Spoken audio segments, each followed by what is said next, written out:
Why you wanna fly, blackbird?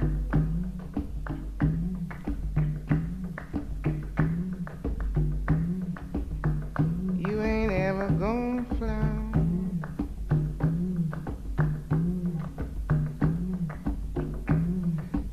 As if being a strong Muslim woman wasn't that bad, let me remind you about my other half. I mean, my black brothers and sisters, the ones you wrongly lock up and throw the keys away. We all know that you never really intended to free the slaves. And after all these years, how could you still violate our rights this way and ignore our cries like you did Khalif Broder before you killed him, right? I mean, before he died from suicide. And that's your favorite line. What about a few weeks later in July when another prisoner died from suicide? Her name was Sandra Bland, whose only crime was being a black woman resisting the authority of a white man.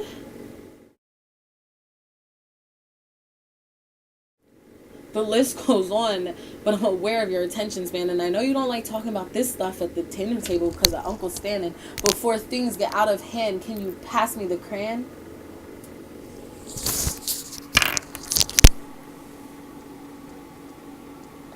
I said the crayon, not the Quran, and it's ironic to me a dinner giving thanks for the massacre of our native friends, who a massacre of many led by you, killing more people whose only crime was standing up to the white man too, same as the Jews. But I know that has nothing to do with you. But honestly, I don't know why I would be any different to you. You never liked my parents due to skin color too. You always hated my black father for his dark skin and looked down on my white mother for giving a life to me using sperm from him, saying that I am a sin. And you labeled me other or two or more races so you could see me coming through your online job applications. America, how can I raise some children here, you fucking racist, when you will treat them like shit before they even breathe air because of what their race is? Can I guarantee my children a life of being fed and having clothes later for competing in races? And because of you, there's a fear of my religious wardrobe and face in many places. A fear you deliberately place into the prospective employers' heads and to make sure that I know where my place is. But the joke's on you and what you said because I'm competitive, baby. Just watch me tie up my laces.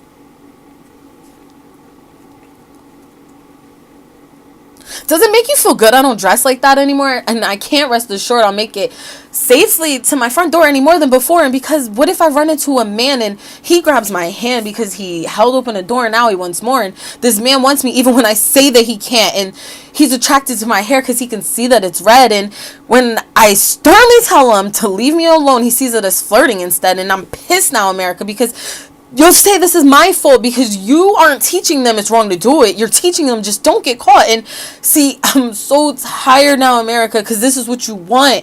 I'm exhausted from fighting a fight for my basic rights. I can't stay focused on the other fights that still need to be fought. And please, let's go back to the children that I so badly want. Is it even safe to say I could feed them from my breast in a park? And if their poop looks funny from the formula you forced me and I had to buy, will I still even have healthcare to call up the doc?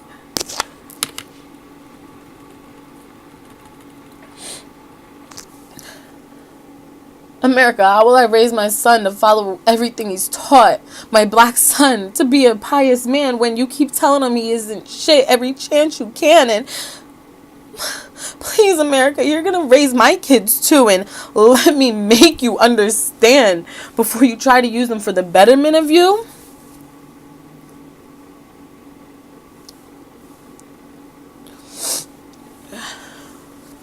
I'm not about to raise another nigga for you to use as a pawn in your plan. And if I have a daughter, I will teach her to believe she can. I'm not going to tell her that because she's not a man, there's anything that she can't. I'll put it in her head that she's called a woman because we're the embetterment of man. And we're like men 2.0, so complex that sometimes we don't even understand. And but even with a tan, she's just as capable as any man to make America great again.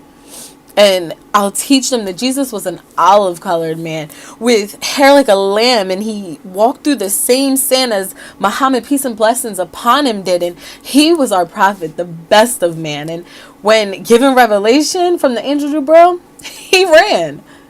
He went straight home from the cave to cry in the arms of his woman. And she made him understand that what he experienced was from the big man.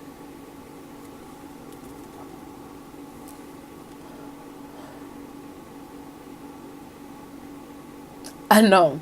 This isn't a part of your plan. And I'll teach my children every chance that I can that the melanin in their skin is like being dipped in gold by God's hand. And the melanin will give them strength when the world is cold and they just don't understand that this is all a part of his plan. In America, you got me fucked up if you think that you can.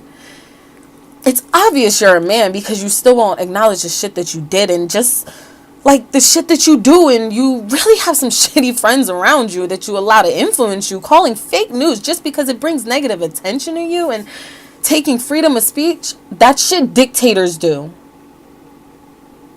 I mean, I understand, America. It's hard because that's all that you knew. And yeah, we know you ran away from home and had to fight to make it on your own, using people as a pavement and their head as the stones.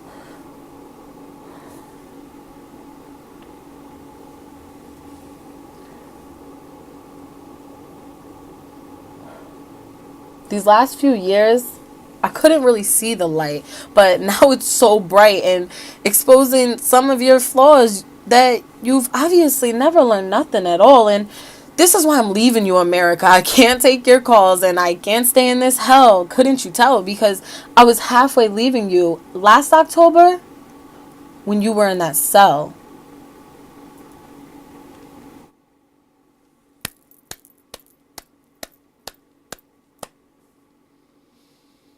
This was raw, straight through, all one run, everything. I was gonna do it and clip it, but I'm just gonna leave it like this. I really am not gonna edit it at all. Assalamu alaikum.